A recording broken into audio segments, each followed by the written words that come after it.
Well, it's finally here. A week from now, Pokemon Legends Arceus drops, and to be honest, it's kind of creeped up on me. Well, I remember last year around this time when the first trailer dropped, I was on vacation and I watched it on low volume in the hotel that I was staying in. Low volume because it was like 1 in the morning and I didn't want to wake my sleeping fiance. It felt like at the time we were going to be waiting for this game forever. But since then, we've got a reworked map of the Sinnoh region as Hisui, a slew of new Pokemon, and a look into how the ancient Pokemon world looked, with its unique cultures and clothes and smartphones. What? I mean, Pokeballs. We're just gonna ignore that smartphone thing. Those of you who are longtime viewers of the channel might remember back in 2020, I made a Pokeball for one of my first episodes of Prop Culture Builds. And although it technically came out the way I planned it to, I was very quickly disappointed in it. And although it's fairly common for someone to be critical of their past artworks, I feel like my disdain for these Pokeballs is more than that, and I think that's fair. Since I've wanted to redo it for so long and we have a new Pokeball design, this month on DIY Prop Culture Builds, we're going to build the ancient Pokeball from Pokemon Legends Arceus. For this build, you will need a 3-inch diameter wooden ball. These are actually kind of hard to find in stores, although I've seen them in Michael's. I just ended up picking this one up online. You will also need paints, Mod Podge, and modeling clay. The first step is to build the mechanical details of the Pokeball. You will do this with the clay by modeling the central rim first. Make sure to cut a separating seam into it. After that, I built a vent at the top of the Pokeball, and also a front latch.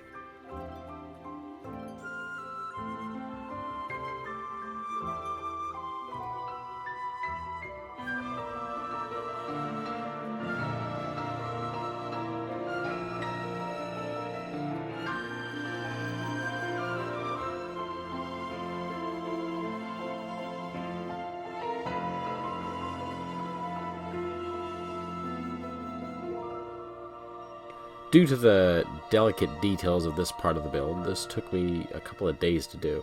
I built this central flat pill-type shape, and then below it, that same shape was sort of duplicated but hung on the middle like a latch, if any of the words that I said just made sense. Eventually, I had the shape of the ancient Pokeball. Once that was all dry, I sanded the surface down to prime it for a colored coating.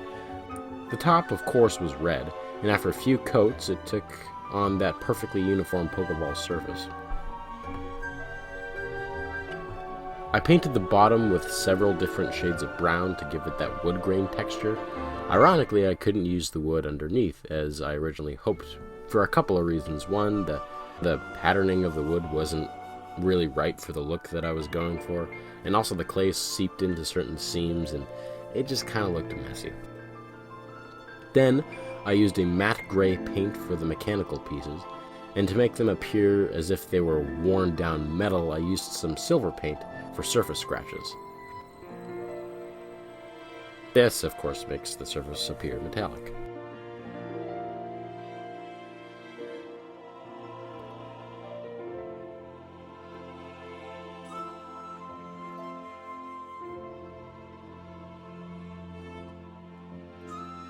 After the ball was painted, I coated it several times using the Mod Podge to give the Pokeball a polished finish.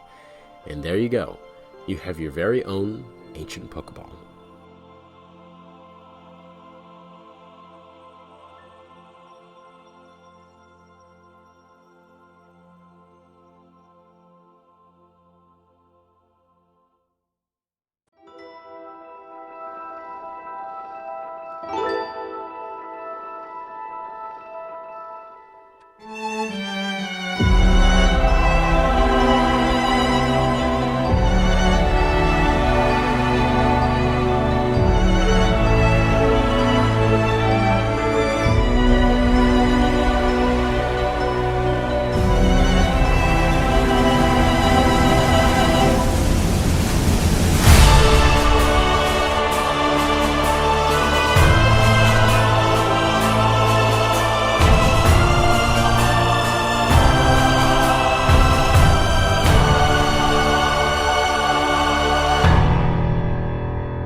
I never designed this replica with the intention of having it open.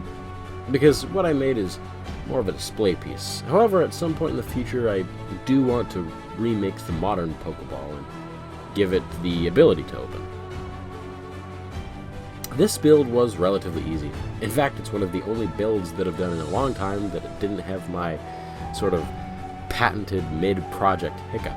On top of that, it was only about $14 to make, the paint and clay and ball all included. If you're like me and you already have the paints and the clay and the Mod Podge, it will only cost a little over $5 after shipping. As always, thank you for watching. If you built along and want to share it with me, then tag me on Instagram so that I can see it. If you have a recommendation for a future prop, leave it in the comments below, and if you like what you see here and you want to see more like it, then subscribe and turn on the bell to get notified when I upload next.